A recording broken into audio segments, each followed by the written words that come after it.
네, 여러분 안녕하십니까. 저널리즘 토크쇼 제이입니다. 오늘도 함께하실 패널분들 소개해드리도록 하겠습니다. 먼저 저널리즘 전문가죠. 정준희 교수입니다. 어서 오십시오. 안녕하십니까. 정준입니다. 네, 그리고 최욱 씨도 함께합니다. 네, 제2의 유일한 아이돌 최욱입니다. 독일 공영방송 ARD 기자죠. 안톤 숄츠 기자 나와주셨습니다. 안녕하세요. 그리고 오늘 특별 손님을 한 분 모셨는데요. 통일 전략을 연구해온 전문가입니다. 정성장 세종연구소 연구기획본부장님 나와주셨습니다. 감사합니다. 안녕하세요. 네. 딱 봐도 정말 재미없으실 것 같아요. 살면서 누구 웃겨본 적 없으시죠? 예, 한 번도 없습니다. 한 번도 없어요. 근데 이 걱정입니다. 눈빛에서는 좀 순수한 그런 느낌.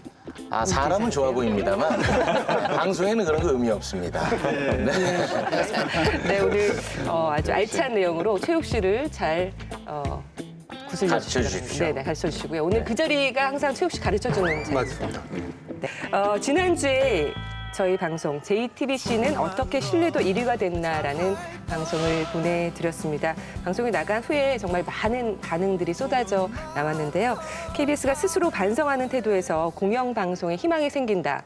이런 좋은 내용부터 저널리즘 토크쇼 제이.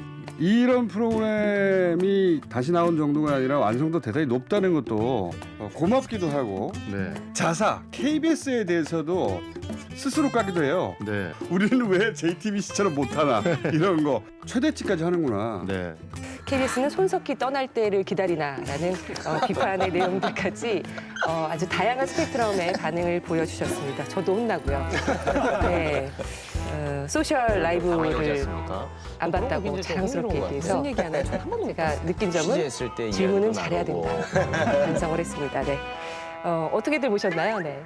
저는 일단은 이 방송 나가기 전부터 이 주제 선정할 때부터 굉장히 용기 있는 주제였다. 그리고 너무 흥미로웠어요. KBS에서 JTBC를 다루고 그것도 역시 부러워하고 칭찬 일색으로 그런 게 굉장히 신선했고 반응도 역시 제가 체감하기로는 7대3으로 호의적이었던 것 같습니다. 요즘 뭐 가짜 뉴스가 넘쳐나는 이 현상 속에서 얼마나 많은 분들이 좀 신뢰할 만한 언론을 기다리고 있었는지를 느낄 수 있는 그런 시간이었습니다. 네. 최욱 씨가 저희 프로그램에 아주 애정이 더 깊어진 것 같아요. 맞아요. 처음에는 이제 언제 빠지나만 고민했었는데 할수록 약간의 책임감도 좀 느끼고 사명감. 그리고 이 프로그램이 괜찮아 진짜. 이거 시청률만 약간 좀 올리면 될 텐데 항상 저 자리에 재미없는 사람들이 보기 좀 아쉽습니다. 죄송합니다. 이번 시청률 결과로 뭔가를 보여주시면 되겠습니다. 박사님은 한 번이라도 보신 적 있으신지요? 제이. 예. 저희 저널리즘 토크쇼 제이. 예, 좀 봤습니다. 예, 최근에 KBS가 스스로 반성하는 모습을 보이는 것을 보고서 상당히 반가웠습니다. 제가 북한 문제를 다루면서 KBS 기자들하고 그동안 오래전부터 접촉을 해왔는데 초기에는 KBS 기자들이 그 진지함을 보고서 상당히 저는 좀 반갑고 좋았습니다. 기자로서의 어떤 본연의 사명감을 가지고 일한다. 근데 몇 년 전부터는 KBS가 너무 좀 편향된 보도를 하면서 오히려 좀 실망했었거든요. 그러다가 최근에 와서 다시 KBS가 원래 제자리의 모습으로 돌아가는 걸 보고서 좀 반가워하고 있는 상황인데 이런 상황에서 과거에 어떤 그 용기 있는 반성을 한다. 그건 상당히 좀 뭐 긍정적으로 볼 만한 사안이라고 봅니다. 네. 저널리즘 토크쇼 제이 앞으로도 시청자 여러분의 신뢰를 회복하기 위해서 더욱 고민하고 노력하도록 하겠습니다. 저널리즘 토크쇼 제이는 KBS 1TV, 마이케이, 푹, 유튜브, 페이스북을 통해서도 만나실 수 있습니다. If there's a bustle in your hedgerow, don't be alone there. It's just a 자, 이제 본격적으로 좀 시작해 볼까 하는데요. 국회에서 열렸던 대정부 질문 아주 관심 있게 보셨으리라 생각이 됩니다. 다양한 이슈들이 쏟아져 나왔는데요. 그중에서 저희는 더불어민주당 박주민 의원이 조선일보의 4년 전 보도를 활용해서 외교안보 통일 분야의 질문을 던진 내용을 갖고 오늘 좀 언론 보도의 문제점들을 짚어보고자 합니다. 그 영상부터 먼저 보시겠습니다. 기사에는 통일한국이 2030년에는 G7의 대국이 될 것이다. 2014년부터 남북 통합이 시작된다는 가정하이긴 하지만 상호 화해와 협력을 통해 점진적으로 경제 사회적으로 통합을 이뤄갈 경우에는 연평균 4에서 5% 정도 고속 성장을 하게 될 것이고 결론적으로 2030년에 GDP가 2조 8천억 달러, 2050년에는 6조 5천억 달러에 이른다는 분석을 조선일보가 보도한 바가 있습니다. 예를 들어서 남북한이 통합되면은 6천조 원 규모의 자원 강국이 될 것이다 라고 분석한 기사도 있었습니다.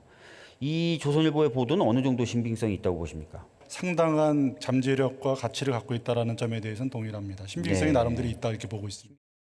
통일 비용이 대략 20년간 한 3,600조 정도 될 것인데 그 중에 실제로 국민의 세금으로 부담해야 될 정부 재정 지출은 23%, 20년간 약 900조 원에 불과하다. 왜냐하면 대부분의 통일 비용이 민간 기업들의 대북 투자로 해소될 것이기 때문이다 라는 분석을 내놓았습니다.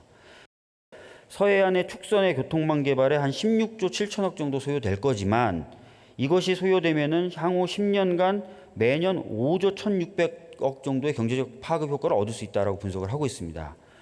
동해안 축선의 경우에는 15조 9천억 정도 들여야 되지만 매년 10년간 5조 7,900억 정도의 경제적 효과를 볼 수 있다라고 얘기를 하고 있고 심지어는 서울에서 베이징까지 4시간 만에 갈 수 있는 그런 물류의 실크로드도 완성할 수 있다라고 분석하고 있습니다. 국방비가 대략 20년간 400조 원이 절감될 것이다. 연평균 안보비가 대략 21조 줄어든다는 얘기다. 이렇게 분석을 해놨는데 실질적으로 남북이 평화가 정착이 된다면은 이런 국방비 감축 효과도 노릴 수 있겠죠. 어떤 급진적인 통합이 아니라 네. 점진적으로 서로 교류 협력을 하면서 통합을 해나갈 때 이런 효과를 얻을 수 있다 이렇게 말씀드릴 수 있겠습니다. 네, 지난 1일에 있었던 국회 대정부 질문에서 박주민 의원이 4년 전에 있었던 조선일보의 연속기획보도 통일이 미래다 시리즈를 소환해서 그 내용을 가지고 대정부 질문을 한 영상을 만나보셨습니다. 이게 이제 우리 말싸움할 때 쓰는 기법 중에 하나잖아요. 그러니까 상대가 했던 말들을 가지고 상대의 논리를 공박하는 이제 사실 이런 방법이기 때문에 굉장히 효과적입니다. 근데 이건 이제 나쁘게만 보면 이제 그렇다는 거고요. 좋게 보면 저는 조선일보나 아니면 이제 보수 야당들에게 기억을 환기시키고자 하는 그런 의도도 있었다고 봐요. 사실은 우리 다 까놓고 얘기해 보면 우리 입장에서 다 같이 좋은 거 아니냐. 당신들도 그런 말 하지 않았느냐. 동참하자. 뭐 이런 식의 의도도 좀 있었다고 보고요. 그래서 이 두 가지 측면들을 다 뭔가 고려했던 그런 발언이 아니었나 싶습니다. 네. 조선일보를 근거로 질의응답하는 이 모습 자체도 좀 새롭고 재밌지 않습니까? 네. 그리고 많은 분들이 조선일보가 약 올라 죽을 것 같다. 내가 조선일보라면 너무 화가 날 것 같다. 그런 글들을 제가 종종 보면서 웃곤 했습니다. 네. 좀 신기해요. 사실 독일에서는 아마 쉽게 상상할 수 있는 일이 좀 아니라고 생각하는데요. 근데 조선일보 아직도 한국 신문 중에서는 제일 인기 많은 신문이잖아요. 그래서 당연히 그 신문 되게 중요한 역할이 있다고 생각하고 그리고 어느 정도 일반 국민들 생각하는 방향 좀 영향 많이 줄 수 있는데요. 그래서 옛날에 이렇게 생각하고 갑자기 지금 아까 말씀드렸던 게 180도 생각이 좀 바꾸는 게 무슨 이유가 있을 건가 뭐 그냥 생각할 수밖에 없죠. 그래서 네, 재밌어요. 근데 조선일보가 가장 인기 많은 신문이라는 거는 사실입니까? 또 질문하시는 거 예전에 아니, 진짜 약간 궁금해서 다르게 그래요. 질문하시지만. 아니, 지금까지 뭐 구독률만 가지고 본다면은 그렇게 볼 수도 있겠죠. 특히 4년 전에는 더욱더 그랬을 것 같습니다. 이게 4년 전에 조선일보가 이런 기사를 썼다는 것 자체가 새삼 지금 와서 보니 좀 신기한 부분이 있기 때문에 저희가 더 화제가 됐던 것 같은데요. 박주민 의원이 언급한 이 조선일보의 통일이 미래다 기획 보도 시리즈 2014년 1월 1일에 일면 전체에 보도가 됐습니다. 어떻게 이런 기획보도 시리즈가 나오게 됐을까요? 2013년에 박근혜 정부가 출범을 하면서 한반도 신뢰 프로세스라는 걸 강조하고 그것을 뒷받침하기 위해서 조선일보가 당시에 이런 기획을 했던 것 같습니다. 그래서 조선일보에 아는 기자들 만나면서 이런 이제 걸 준비하고 있다는 얘기를 들었었고요. 그래서 좀 의외라는 생각을 했습니다. 이 보도의 특징이 단지 이제 지금까지 되게 통일에 대해서 약간은 부정적인 그런 입장을 가지고 있던 보도에서 바뀌었다라고 하는 측면뿐만이 아니라 사실은 이 의제 자체를 조선일보가 만들었어요. 2014년 1월 1일 신년 특집으로 시작해서 일면을 다 깔고 남북이 하나 될 때 동아시아의 번영이 시작된다라는 굉장히 그 의욕적인 그런 것들을 했고요. 뭐 나중에 알려졌지만 이거는 방상훈 사장이 실제로 기획을 지시하고 그다음에 굉장히 많은 부서들이 동원이 돼서 어떤 면에서 보면 전사적인 역량이 동원된 한 7개월 정도의 기획 기사들이 시리즈로 계속해서 나갔고요. 기사의 건수로 치면 한 250건 정도 되는 이제 그런 종이 신문만으로 쳤을 때 그런 거기 때문에 이거는 조선일보가 뭐 먼저 했느냐 아니면 정부가 먼저 했느냐는 물론 여러 가지 뭐 얘기의 소지는 있지만 어쨌든 드러난 것으로만 보면 2014년 자체 첫 장식은 조선일보가 이끌어낸 것 자체는 굉장히 맞습니다. 근데 제 이미지로는 그동안에 북한을 굉장히 적대시 했던 걸로 알고 있는데 왜 이렇게 갑자기 변했던 거죠? 일정한 교감도 좀 있었다고 보고요. 교감 어디랑 교감이죠? 뭐 이를테면 이제 집권 세력이나 아니면 이제 당시의 여당이나 이런 정치 세력 안에서 사실은 우리나라 조선일보는 특히 이 시기까지만 해도 어땠냐면 리드하는 성격이 굉장히 강했습니다. 그러니까 아예 정치적 의제를 던져주고 실제로는 정치인들이 쫓아오게 만드는 힘까지도 있을 정도였었어요. 예. 원래 이제 우리 사회에서 보수 세력은 통일에 대해서는 좀 우호적입니다. 그런데 화해 협력에 대해서는 좀 부정적이고 회의적인 측면이 있어요. 이해하죠. 예. 그래서 그 통일이라는 것을 이제 뭐 그냥 간단하게 통일이라고 얘기하지만 실제로 흡수 통일, 북한의 붕괴를 전제로 한 그런 흡수 통일을 사실상 얘기를 하고 있는 거죠. 근데 약간 2014년 1월 달에 이걸 던졌던 배경 중에는 그 전부터 좀 준비도 있었지만은 2013년 말에 있었던 사건이 또 매우 중요하게 작용을 했습니다. 그러니까 2013년 12월 달에 장성택이라는 북한의 뭐 중요한 인물이 처형당하고 그러면서 우리 사회에서는 이러다가 이제 북한이 무너지는 거 아니냐, 북한의 고위 간부들이 뭐 김정은에게 들고 일하는 거 아니냐 이런 식의 생각을 했었고 북한이 불안하다. 그러면서 이제 당시 박근혜 전 대통령의 통일 대박론도 나오게 됐던 거고요. 그러니까 동독이 갑자기 언제 그렇게 무너질 줄 누가 알았겠느냐 이런 판단하에 뭐 통일 준비하는데 당시 조선일보가 좀 총대를 메고 나왔던 측면이 있는 것 같습니다. 그렇게 붕괴될 거라고 생각하면 사실은 어떤 위기감을 더 느꼈을 것 같은데요. 그냥 일반 국민 정서상으로는 좀 체제가 바뀌는 거잖아요. 네. 그러니까 근데 그때는 저기 남북 관계는 되게 안 좋은 상태였잖아요. 사실 그래서 이런 시리즈 나오는 게 외국 사람 입장으로 조금 신기해요. 그리고 두 번째는 아까 설명 좀 하셨는데 갑자기 붕괴될 수도 있다는 뭐 당연히 항상 그럴 수 있죠. 뭐 북한 어떻게 될지 옛날부터 우리 알 수 없었고 근데 그때는 꼭 이런 느낌 저는 또 취재 많이 했는데 그런 느낌 좀 못 받았어요. 지금 꼭 무너질 것 같아요. 당연히 그때 2014년 그 김정은 들어온 지 전력이 생긴 지 그렇게 오래 안 됐기 때문에 내부적인 싸움 있는 느낌 좀 있었지만 근데 곧 뭐 지금 갑작스럽게 통일될 것 같다고 그런 느낌 저는 개인적으로 아예 못 받았어요. 2014년 조선일보의 통일이 미래다 기획보도 파급력이 그 당시 어느 정도였냐면 일단 최초 보도 5일 후에 있었던 박근혜 대통령의 신년 기자회견에서 저희가 그때 많이 회자됐던 대박이라는 단어, 통일은 대박이다라는 표현이 나왔습니다. 그 장면 함께 보시겠습니다. 국민들 중에는 이 통일 비용이 너무 많이 들지 않겠느냐. 그래서 굳이 통일을 할 필요가 있겠는가 하고 생각하는 그런 분들도 계시는 것으로 압니다. 그러나 저는 한마디로 통일은 대박이다. 이렇게 생각을 합니다. 지금 세계적인 그 투자 전문가 얼마 전에도 보도가 됐는데 이분이 만약에 남북 통합이 시작이 되면 자신의 전 재산을 다 이 한반도에 쏟겠다. 그럴 가치가 충분히 있다. 그래서 만약에 통일이 되면은 우리 경제는 굉장히 도약을 할 수 있다고 보는 것입니다. 저는 한반도의 통일은 우리 경제가 실제로 대도약을 할 수 있는 기회라고 생각을 합니다. 이 당시 통일 대박론 저는 참 저걸 들으면서 상당히 분개했습니다. 분개했던 이유가 이제 박근혜 정부가 통일 대박론을 이제 꺼냈던 이유가 이제 있었는데, 그러니까 2013년 말에 당시 박근혜 정부가 그 전에 있었던 대선에서의 국가기관의 개입, 국가기관의 대선 개입이라는 그 사건으로 인해 가지고 상당히 궁지에 몰려 있었습니다. 그래서 어떤 일을 이제 당시 정부가 했었냐면은 원래 이제 국정원에서 북한 내부 상황에 대해서 국회가 아주 상세하게 보도 안 하거든요. 그렇게 국정원 친절하지 않은데 장성택 측근이 맨 처음에 채용이 됐습니다. 장성택 채용 전에. 그러니까 국가정보기관이 국회가 가지고 아주 상세하게 보도를 해, 친절하게. 그러면서 이제 언론이 관심이 그쪽으로 쏠립니다.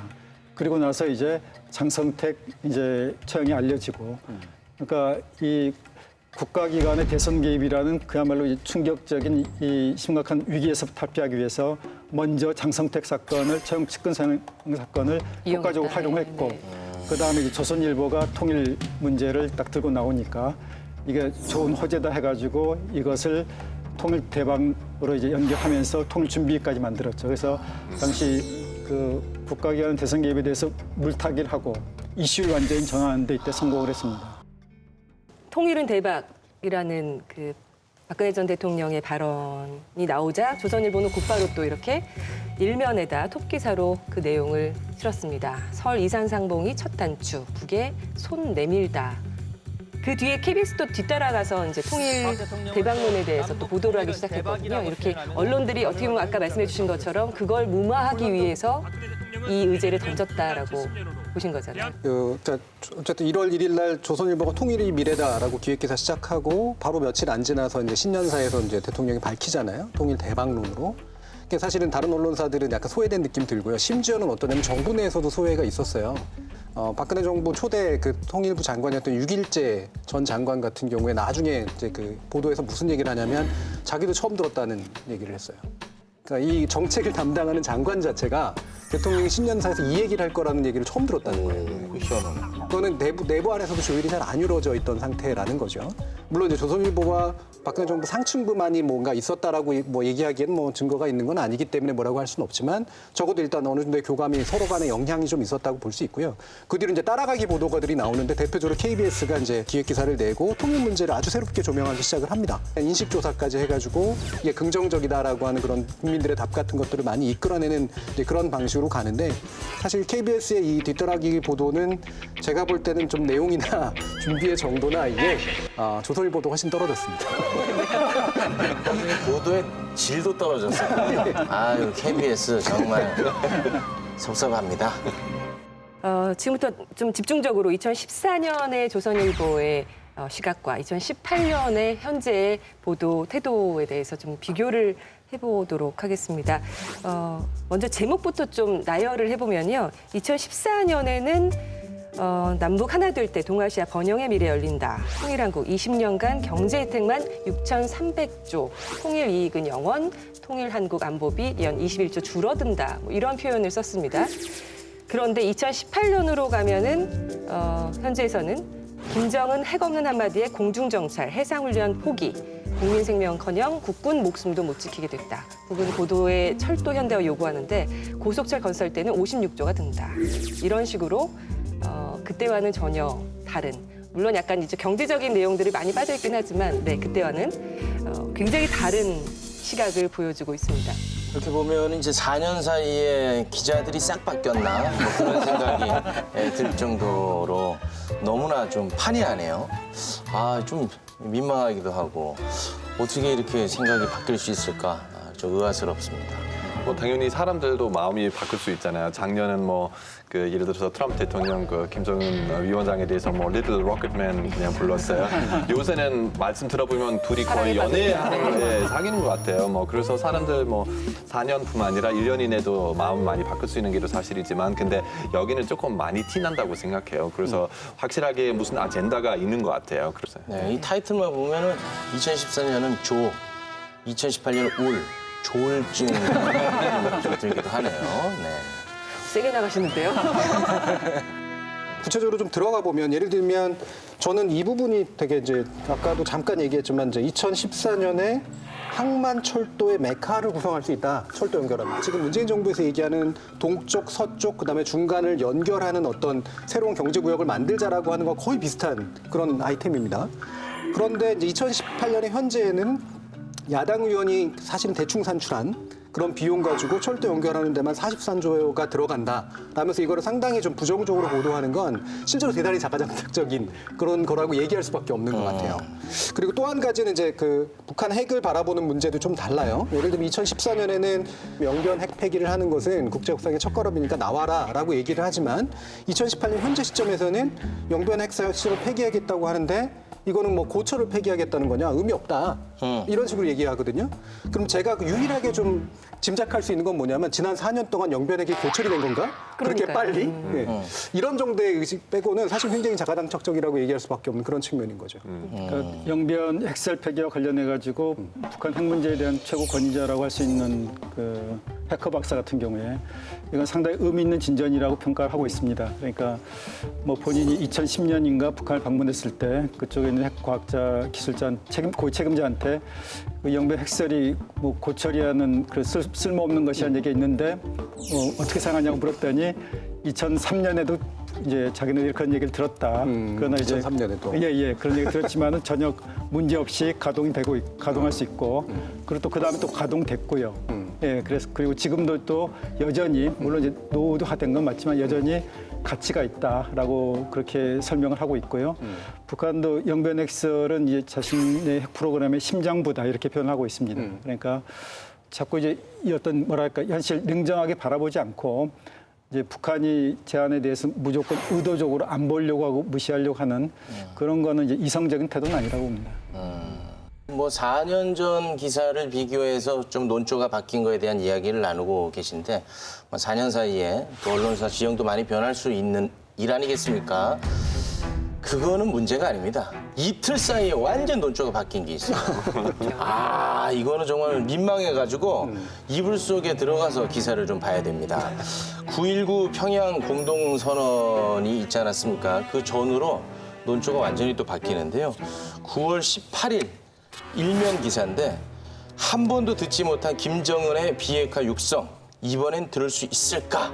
라는 타이틀로 기사가 쫙 쓰여집니다.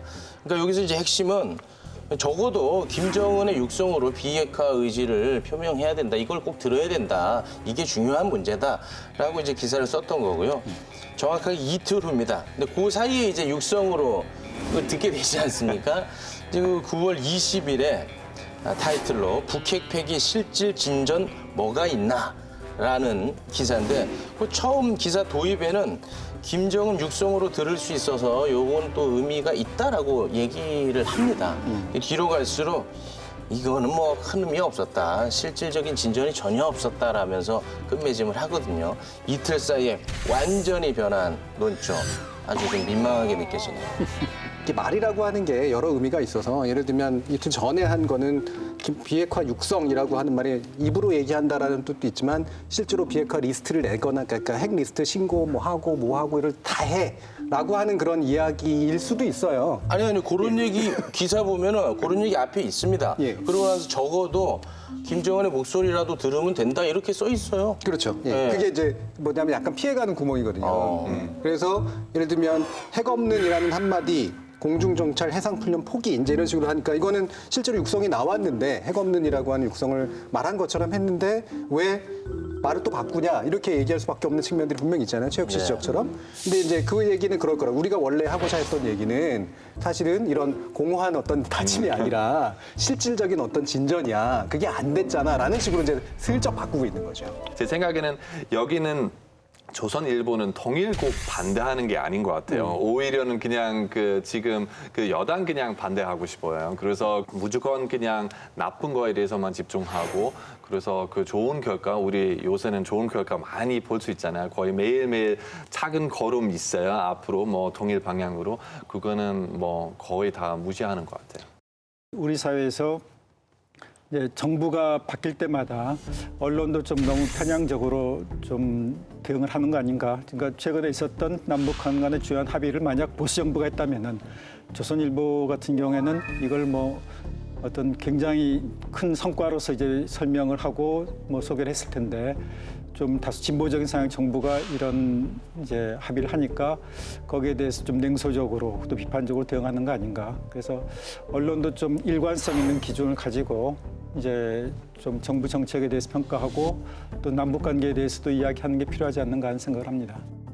네, 이번 3차 남북 정상회담 또 9.19 평양 공동선언에 대한 조선일보의 보도 내용 같은 보수 언론 매체라 할지라도 굉장히 조선일보가 다르게 나갔다 이런 평가를 받고 있는데요. 좀 분석을 좀 해볼까요? 이게 이제 9.19 선언, 평양 선언이라고 하죠. 이제 이게 당연히 이제 관심의 대상이었으니까 그 언론사의 이제 일면이나 사설이나 이런 것들을 이제 놓고 비교를 할 수밖에 없는데 경향이나 한겨레 같은 경우는 뭐 예측 가능한 게 일면 전체에다가 평양 공동선언 전문을 실었어요.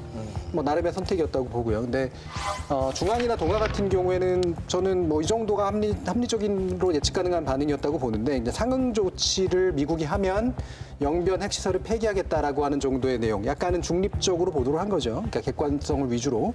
그다음에 예를 들면 김정은의 종전선언은 핵 폐기와 맞교환되는, 그러니까 김정은이 종전선언과 핵 폐기를 맞교환하자라고 제안했다. 뭐 이거는 실제로 그 안에 나오는 이야기들을 가지고 반영해서 했기 때문에 어느 정도는 뭐 중립적인 보도였다고 판단을 하는데요. 조선이 좀 유난히 좀 독특했습니다. 그래서 뭐 김정은의 그 핵없음 한마디에 공중 정찰이나 해상훈련을 포기했다. 사실상의 안보 포기다. 그다음에 예를 들면 북한의 핵은 방안의 코끼리다. 뭐 이런 식의 표현들까지 써가면서 상당히 부정적으로 이제 보도를 했고요. 저는 이 부분은 그분들의 의식을 반영하는 것 정도로는 이해가 가는데, 이를테면 2014년에 나타났던 그런 식의 보도 태도하고 비교해 보면 굉장한 온도차가 느껴질 수밖에 없는 그런 거라고 하겠죠. 기본적으로 이제 언론마다 나름대로 성향이 있으니까 뭐 약간 다른 식의 보도는 얼마든지 가능한데, 조선일보의 일면 보도를 보면은 안보 불안감을 자극하는 그런 내용이거든요. 이번에 이제 합의한 내용을 보면은 이제 가령 이제 북한도 이제 무인기 정찰이라든가 이런 것을 이제 뒤로 미룬다든가 여러 가지 서로가 양보한 거지 어느 한쪽이 양보한 건 아니거든요. 그리고 이제 북한에게는 이제 뭐 우리 같은 어떤 최신 뭐 정찰기가 없으니까 무인기가 사실 보면 어떻게 보면 유일한 그런 수단일 수 있는데, 그런 것에 이제 정찰할 수 있는 구역을 뒤로 밀었다고 하면은 북한이 오히려 더 타격을 볼 수가 있습니다. 근데 이제 그런 점은 척 안 하고 마치 안보가 무너지고 있는 것처럼 얘기하는 거는 그거는 이제 그 어떤 이성적인 접근은 아니라고 봅니다. 그래서 뭐 보수든 진보든 간에 팩트에 기초해가지고 좀 더 냉정하게 보도할 필요가 있고요. 뭐 이러이러한 부분은 아쉽다라고 얘기할 수 있겠지만은 뭐 조선일보에서 뭐 무장 해제 뭐 또 이제 안보를 포기한 것처럼 이렇게 얘기하는 건 명백한 왜곡이라고 봅니다. 네. 지난달 26일 조선일보 온라인판에 나왔던 보도 내용은 또 어떻게 보셨는지 모르겠습니다. 문재인 대통령의 평양 방문을 환영하는 평양 시민들의 보위 요원들이 동원됐다. 의혹을 제기한 기사 내용이었습니다. 일부는 보위 요원 이렇게 헤드라인이 나왔는데요. 여기 대북 소식통에 따르면 뭐 이렇게 해서 기사를 썼습니다. 예. 어디서 정보를 얻게 되나? 이 대북 소식통은 누구를 말하며 어느 정도의 근거가 있는 건지. 대북 소식통이라고 그럴 때 제가 알기로는 여러 가지 단계들이 있는데, 요즘 많이 쓰는 건 이제 탈북자의 지인이거나 탈북자의 접경 지역에 사는 그 현지인인 경우들이 많다 그러더라고요. 왜냐하면 그게 이제 중국 휴대폰을 이용해서 이제 통화가 가능하기 때문에 곧바로 연결될 수 있는 상황들이 많다고 해요. 그러면 한번 생각해 보면 만약에 그렇다면 그 접경지에 있는 그 접촉된 인물이 평양에 있는 현지에서 이런 식의 참가를 해가지고 뭔가 했을 가능성은 굉장히 떨어지겠죠. 알기 어렵겠네요. 그렇죠. 예, 그리고 평양에 실제로 참가했던 사람을 접촉할 수 있을 가능성 저는 확률은 굉장히 낮다고 생각을 해요. 일단 가능성의 측면에서 보면. 그리고 그 흔적을 발견할 수 있는 게 이 문장인데요. 식사도 끝내지 못한 채 대기했다고 얘기했다고 전했다. 이거 기사에서는 굉장히 꽝인 기사거든요. 기사 양식상 이거는 굉장히 꽝이에요. 왜냐하면 여러 차례에 걸쳐서 필터링이 일어나요. 그러니까 대기했다. 이거는 1차 관찰이잖아요. 고 얘기했다. 이제 2차입니다. 그죠? 한번 전해드린 거예요. 고 전했다. 3차까지 가는 거예요. 예. 일반적인 기사라면 1차 이상 넘어가면 안 돼요. 굳이 얘기하면 2차까지는 갈 수 있는데, 그거는 이제 물론 익명성을 보장해줘야 될 상황인 것 같긴 한데, 예를 들면 크로스 체크가 필요하죠. 적어도 익명적이라면. 그죠? 근데 이 3차까지 가고 있다라고 하는 거는 저는 이 기사를 쓴 기자 자체가 쓰면서도 저는 되게 좀 민망했을 것 같다고 생각을 하거든요. 이것만으로 끝나지 않아요. 또 한 가지 문장이 나오는데, 목이 말라도 마실 수 없어 힘들었다고 말한 것으로 전해졌다요. 또 마찬가지로 3번이나 필터링이 일어납니다. 그렇죠? 이거는 제가 짐작컨대는 이 기자가 취재한 사람이 누군가한테 들은 이야기를 취재한 거예요. 이 과정 필터가 당연히 많아질수록 여러 가지 왜곡의 가능성들이 생기죠. 웬만하면 안 쓰는 기사입니다. 네. 그래서 이제 북한 관련 내부 소식통 이야기도 보면은 이제 그것의 진위 여부를 가리기 위해서는 크로스 체크가 반드시 필요합니다. 그러니까 어느 한 사람의 이제 이야기가 나왔을 때 사실과 아닌 이야기가 마치 사실처럼 전달되는 경우가 많습니다. 그래서 몇 단계를 거치면 거칠수록. 그렇기 때문에 확실하지 않은 그리고 이제 검증이 필요한 걸 뭐 큰 기사를 뽑는 것 자체는 책임 있는 보도 태도는 아니라고 봐야죠. 그 왜 이렇게 교수님 말씀하신 것처럼 이른바 꽝 형식의 기사를 조선일보가 왜 썼을까? 두 가지 내용들의 이제 핵심적인 공통점이 뭐냐면 동원된 사람들이다, 감시받는 사람들이다. 일단 요거를 얘기하고 싶은 거고요. 그러니까 진심이 아니라는 얘기죠.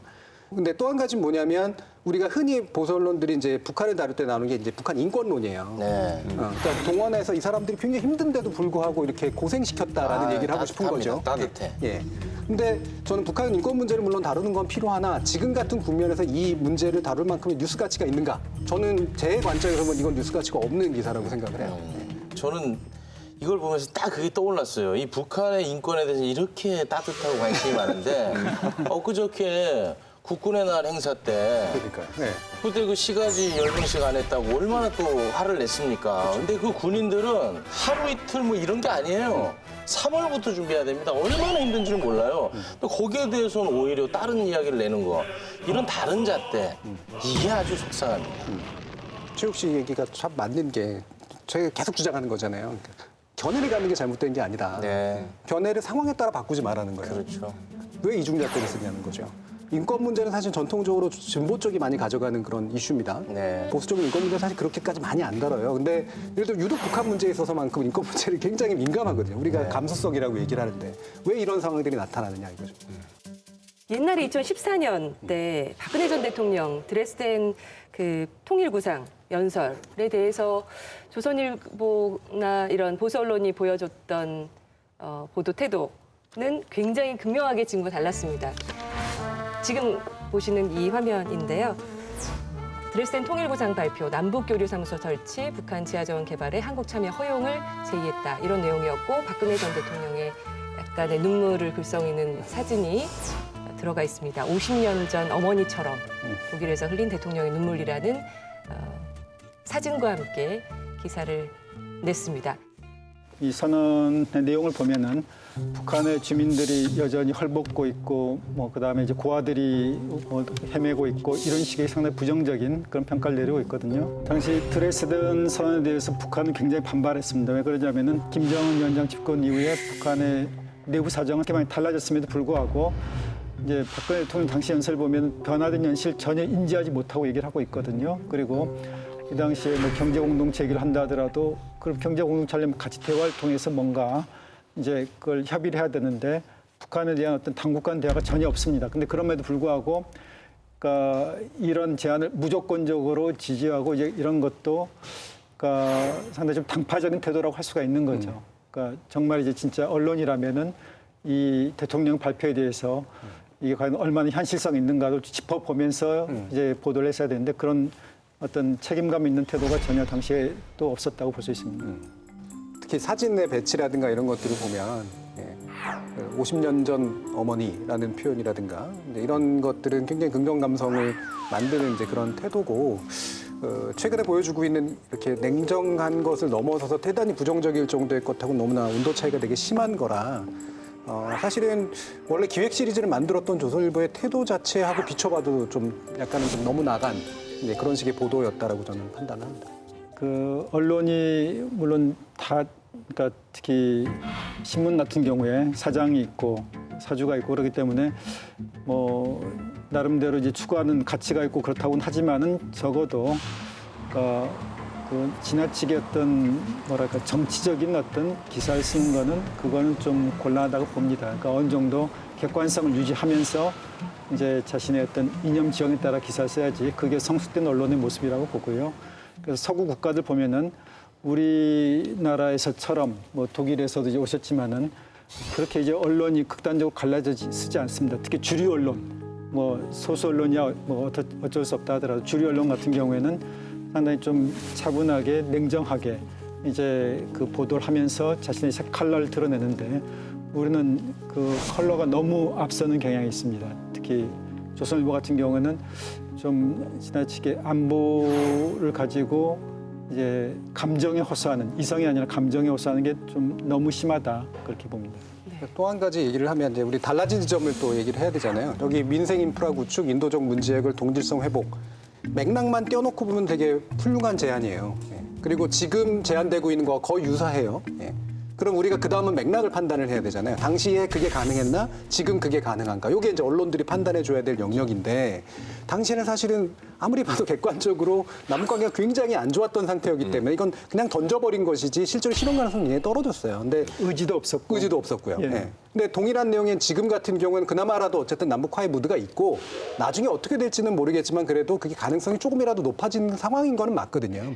그러면 똑같은 제안에 대해서 사실은 당연히 다른 판단들이 있어야 되는데도 불구하고 정확히 반대 판단들을 하고 있다는 이제 그 증거죠.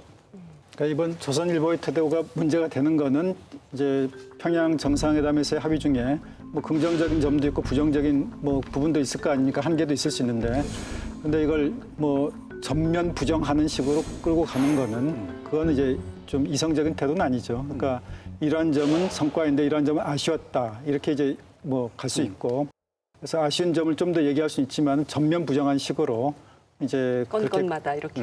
예, 가는 거는 그거는 그건 뭐 선동 매체지. 예, 그 메이저 언론이 돼서는 좀 곤란하다고 봅니다.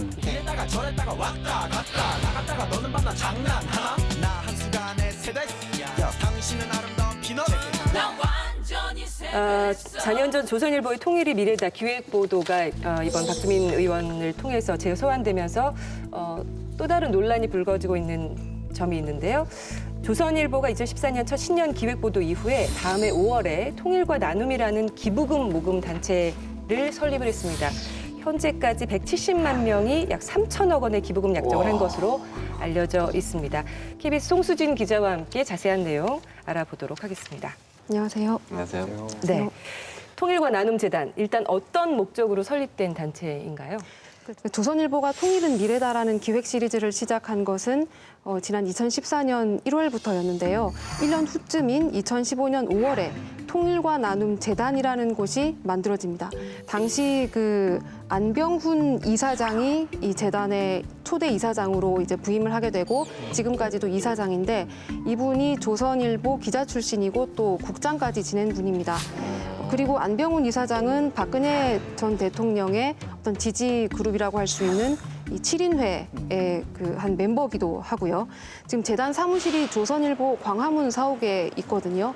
그래서 조선일보가 어떤 그 통일은 미래다라는 시리즈를 이제 시작을 하면서 어떤 사회적인 통일에 대한 분위기를 띄웠다면 통일과 나눔 재단이라는 곳은 이 띄워진 분위기 속에서 어떤 그 실천적인 역할을 하는 손발의 역할을 하는 그런 어떤 그 재단으로 처음에 이제 설립이 됐던 것 같습니다. 어떤 일을 하는 건가요? 구체적으로 뭐 사업 계획 같은 게 명시가 됐을 텐데. 공익법인이 이제 출범을 하기 위해서는 여러 가지 사업 계획을 만들고 이 부분을 이제 행안부 또 통일부에 신고를 해야 하는데요.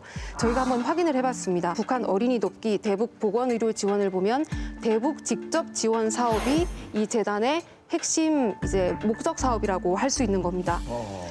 통일과 나눔재단. 내가 이거 어디서 들어봤나 계속 고민했었는데 저희 우리 프로그램 1회 때 자유한국당 강효상 의원 입에서 나왔던 단어였던 것 같아요. 대한민국 미디어 역사에 길이 남을 명장면. 저와의 또 설전이 펼쳐질 때 그때 이 단어가 나오지 않았습니까? 그거 장면 한번 다시 볼 수 없습니까? 다시 볼 수 있죠. 이 명장면이거든요. 진짜 궁금해서요. 좀 화는 안 냅니다. 예. 의원님이나 조선일보는 한반도 평화 오는 게 좀 싫죠? 아니 진짜 내가 궁금해서 물어보는 거예요. 다른 의도는 없습니다. 저희가 제가 조선일보 편집국장 때 통일재단이라는 걸 만들었습니다. 네. 통일이 됐을 때 우리 시민들이 십시일반으로 돈을 내서 지금 한 2천억이 거뒀을 겁니다. 그런 조선일보한테 평화를 원치 않느냐? 그것은 굉장히 모욕적인 얘기죠. 그럼 자꾸 예. 고춧가루 아니 뿌리지 그런 마세요, 말씀을 그러면. 고춧가루 뿌린 적 없습니다. 정말 명장면입니다. 사실 그 의원님이 저렇게 치고 나와서 제가 꼼짝 못했던 기억이 있거든요. 굉장히 자부심을 갖는 부분이었는데 최욱 씨가 건드리신 거예요. 네, 그래서 저는 바로 수긍하고 깨갱했습니다. 네, 그 재단 맞는 건가요? 그러니까? 네, 그 재단이 맞습니다. 아주 뭐 훌륭한 재단이네. 2015년 생겼는데 굉장히 큰 규모로 커졌습니다. 어떻게 해서 이렇게 돈이 이렇게 많아진 거죠? 네, 그 2015년 설립 당시에는 그 자본금이 3억에 불과했습니다. 2016년 10월에 대림산업의 이준용 명예회장이 대림코퍼레이션이라는 회사가 있는데요. 이 회사의 그 주식 340여만 주를 재단에 기부를 하게 됩니다. 이게 어느 정도 규모냐면 이제 뭐 비상장 주식이니까 일단 장부 가치로 따진다면 2,800억 정도의 규모거든요. 장부 같지만. 네, 장부 가치로 따졌을 때 2,800억 원 정도인데 이 2,800억 원의 돈을 재단이 기부를 받으면서 이제 순간적으로 이제 2위까지 도약을 하게 되는 거죠. 현재는 지금 재단이 자산 규모가 3,100억 원 정도입니다. 이게 어느 정도 수준이냐면 우리나라에서 가장 큰 공익법인이 사회복지 공동모금회거든요. 네네. 사회복지 공동모금회에 이어서 2위 규모입니다. 시민들이 십실반으로 모아서 이 기금을 마련했다 이렇게 강효상 의원님 또 얘기를 하셨습니다. 어떻게 기부금이 모금이 됐으며 그런 과정에 대해서도 좀 의혹이 있거든요. 기부금 모금 과정에서 어떤 의혹이 제기되고 있는 건 사실인데요. 일단 일부 공공기관하고 지자체에 반강제적인 모금이 이루어졌다라는 이제 얘기들이 나오기 시작한 거죠. 지금도 이 내용들을 확인할 수 있는데 그 전국 공무원 노조 게시판에 보면 당시 그 불만 글들이 올라온 게 있습니다. 저희가 확인을 해봤더니 통일 펀드는 구청장 혼자 가입하면 된다. 직원들 괴롭히지 말라. 이런 내용이 8월 중순에 지금 올라와 있었고요. 그리고 또 같은 날에 자율 좋아하네. 자율이면 왜 명단을 내라고 하느냐. 이런 지적도 있었고 또 직원들에게 왜 통일나눔펀드 가입하라고 하냐. 이유가 너무 극적이다. 라는 글도 올라와 있었습니다. 뭐 공무원 노조뿐만 아니라 일반 사기업에서도 관련한 의혹들이 이제 계속 제기가 됐는데 대기업 계열사의 한 중공업의 어떤 그 노조 게시판을 보면 경영 파트 부장 명의로 공문이 발송이 됐다. 그런데 그 공문에는 이제 펀드 가입을 독려하는 글과 함께 그 펀드를 내야 하는 그 직급까지 명시가 돼 있었던 겁니다. 그러니까 이제 반강제적인 모금이 이제 이루어지고 있다라는 이제 여론들이 점점 확산을 하기 시작했던 거죠. 당시 조선일보에서 또 이 내용을 기사화했습니다. 작은 나눔, 큰 통일이라는 제목의 10,000원의 나눔이 통일을 앞당깁니다. 아주 전방위적인 홍보를 했는데 월 10,000원의 기금 모금 운동을 시작한다 그래서 아주 대대적으로 여러 인사들이 쭉 모여서 번호까지 이렇게 일일이 해갖고 참여했던 인사들을 쭉 나열을 해놨습니다. 저런 기사 기억이 나십니까? 예. 네. 박근혜 전 대통령이 드레스덴에서 연설한 것에 대해서 북한이 상당히 그 당시 반발했었죠. 북한은 그럼 이제 독일식으로 우리를 흡수통일 하겠다는 거냐 하면서 굉장히 반발해서 남북 관계가 뭐 그 이전보다 훨씬 악화됐습니다. 또 통일준비위원회 출범을 하면서 이건 흡수통일 준비다. 이제 그런 상황에서 사실 인도적 지원도 제대로 되지 않고 있었고, 근데 이제 인도적 지원을 명분으로 한 단체가 만들어졌다. 그거는 이제 그 당시 상황하고는 완전히 괴리된 현상이었죠. 그러니까 이게 순수하게 뭐 대북 인도적 지원을 위한 단체였느냐 하면은 뭐 그렇다고 보기에는 좀 어려울 것 같고요. 그리고 이 금액도 금액이지만 그 목적에 맞게 돈이 쓰여져야만이 그 공익재단이 존재하는 이유가 있는 것인데 말씀드렸다시피 이 재단의 어떤 존재 이유라는 것은 대북 직접 지원 아니겠습니까? 그런데 그 항목 가운데서 대북 직접 지원에 쓰여진 돈이 전혀 없었습니다. 전혀 없었다고요? 전혀 없었습니다. 네, 사업 자체도 없었고 당연히 사업이 없으니까 지원된 돈도 없었습니다. 당시 분위기에서 지원할 수 없었던 거 아닙니까? 하고 싶어도. 그렇게는 또 볼 수가 없는 것이 그 유진벨 재단이라고 있습니다. 그 북한 어린이들 또 결핵 환자들에게 이제 지속적으로 약품을 공급하는 곳이 있는데 유진벨 재단의 경우에는 당시 뭐 남북 경색 국면이라고 하더라도 지속적으로 교류를 이어갔었거든요.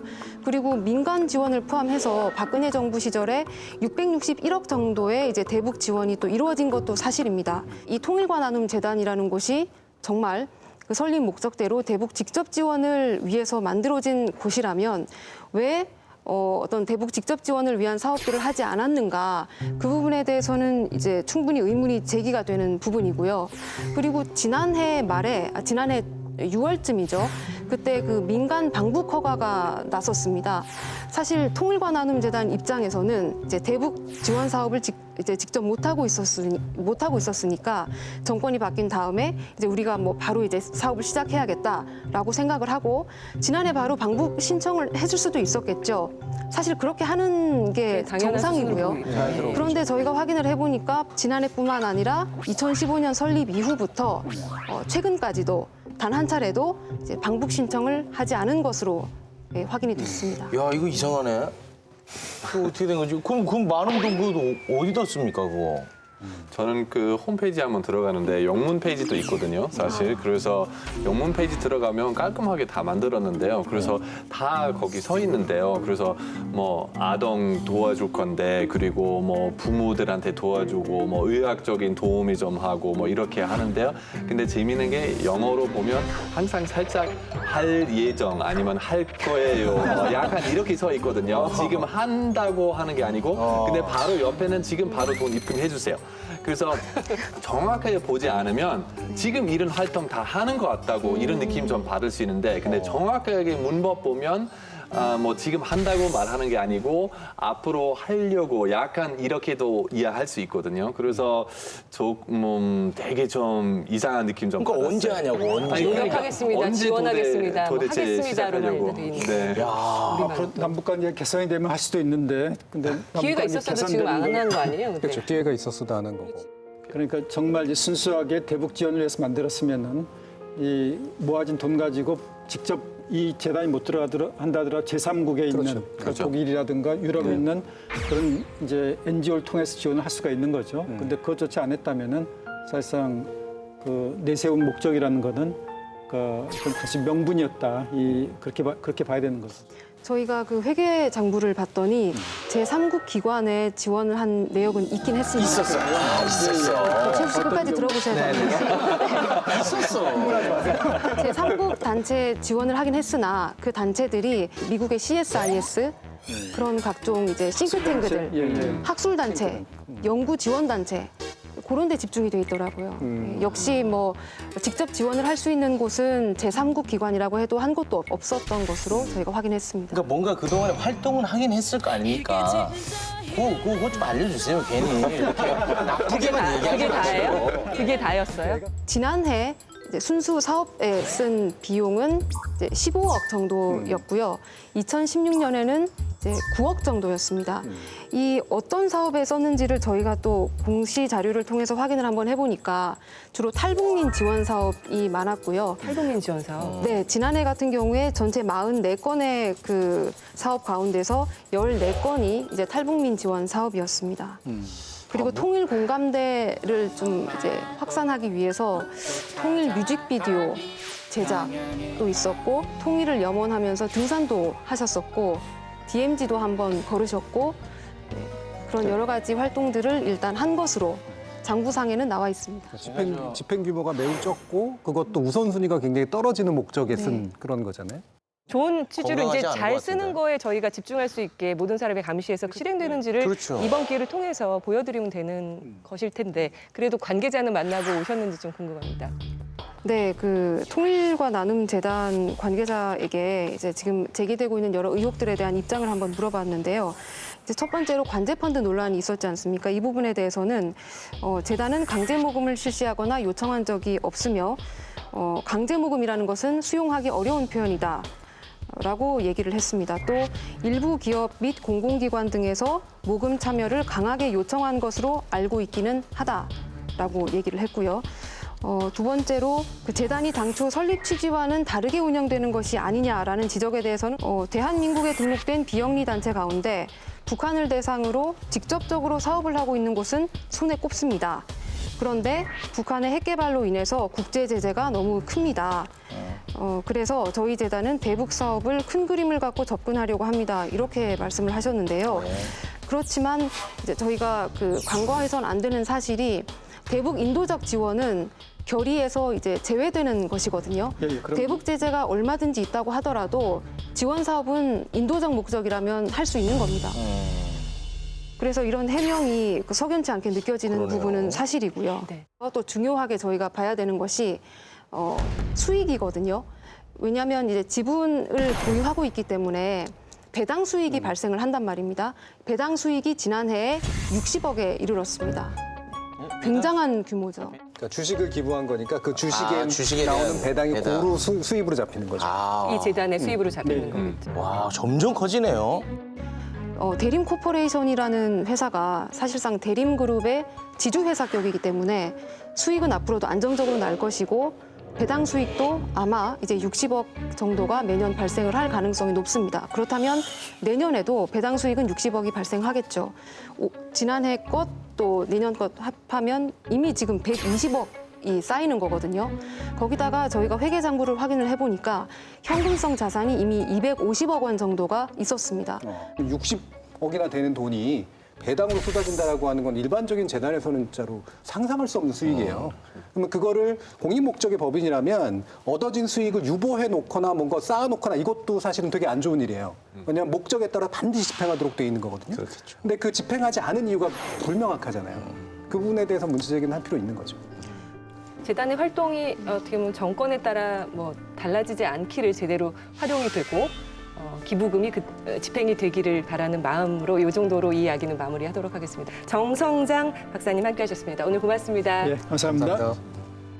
네, 저널리즘 토크쇼 제이 오늘 준비한 내용은 여기까지입니다. 저널리즘 토크쇼 제이는 KBS 1TV, 마이케이, 푹 그리고 유튜브와 페이스북을 통해서도 만나실 수 있습니다. 언론의 관행은 여러분이 바꿀 수 있습니다. 다음 주도 일요일 밤 10시 30분에 찾아뵙겠습니다. 고맙습니다.